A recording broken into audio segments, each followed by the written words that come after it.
Okay, we're back. If you remember from the previous video, let me just change mine. So we've got our BAC, which is budget at completion. This is what we had planned to spend in the whole project. We've got our earned value, which is how much work we have completed to date. We've actually done 75% of the work, right? So we've got 75,000 real in value. And then we've got our actual costs, which is 60,000, which came from our report from accounting. And then we've got our planned costs, which came from our detailed budget cost management plan or budget. Now, if you looked at this from a financial report, what you would see is you would say, oh, your actual costs, which are 60,000, and your planned costs are 50,000, which means we're 10,000 real behind budget. And it's not taking into account any of the fact that we have actually done more work than what we had planned to do. So this is the brilliance of earned value management. So we're going to get rid of that. Okay. So we're going to do some calculations. So to do the earned value management calculations, you need to have these four numbers. Okay. You need to have BAC, earned value, actual costs, planned costs. The first thing we're going to do is we are going to determine how we are doing on our cost management. So the first thing we're going to do is our cost variance. Okay? Our cost variance, you would think, would be actual planned costs minus actual costs. But like I said, doesn't take into account what's been created. So our cost management variance is actually earned value minus actual costs. So if we do that, it's 75,000 minus 60,000, which equals 15,000. Okay, so our report from accounting just looks at these ones, and we're 10,000 behind. It's a negative amount. But now we've got a positive amount, okay? We're positive 15,000. So our cost variance is positive. The other thing we can do is we can understand the rate at which we are either doing better on our cost management over time or worse.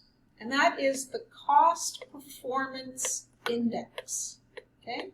So our cost performance index is actually earned value, okay, divided by actual cost. When we do that, we have 75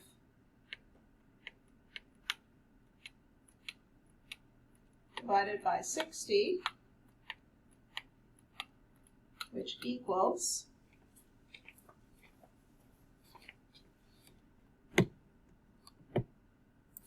so this is 15,000. This is going to be 1.25. Okay. Now,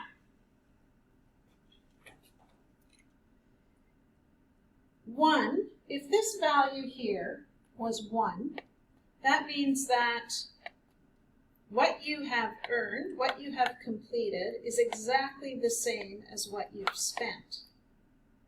If it is above 1, which it is in our case, it's 1.25, that means that we have created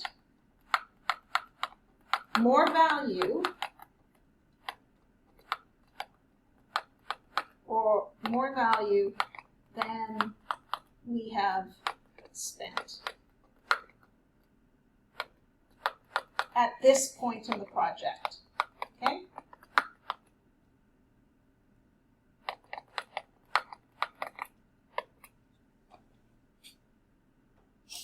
So that's good. If we had just looked at our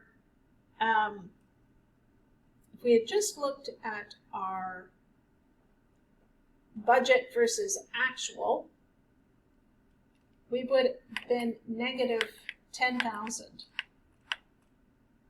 Okay? And that may be cause of concern if you're just looking at a budget report. But if we do the cost variance based on the earned value, we're positive. We've created 15,000 more real of value at this point than we've spent.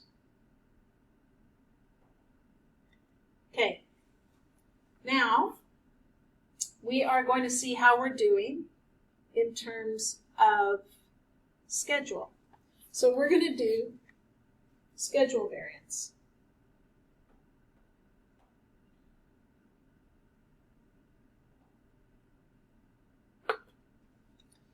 Over here.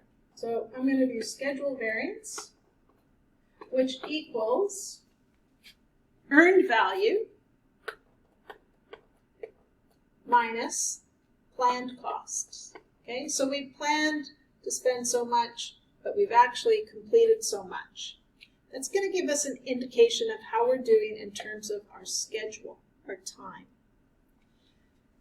So we've got 75,000 minus 50,000. That means we have a positive schedule variance of 25,000. That's a good thing. So we're ahead of schedule. We can also do a schedule performance index to get a sense of how much. And if we do this, 75,000 divided by 50,000, which is EV divided by planned costs, which equals 1.5. So we're actually tracking quite a bit ahead of schedule, basically almost 50% ahead of schedule. So what we can say about this project is that our cost variance is positive, and we're tracking 25% ahead on our cost performance index. I'm getting that 25% there, but it's 1.25. And here, we've created 50% more value than we had planned at this point in the project. So we're significantly ahead.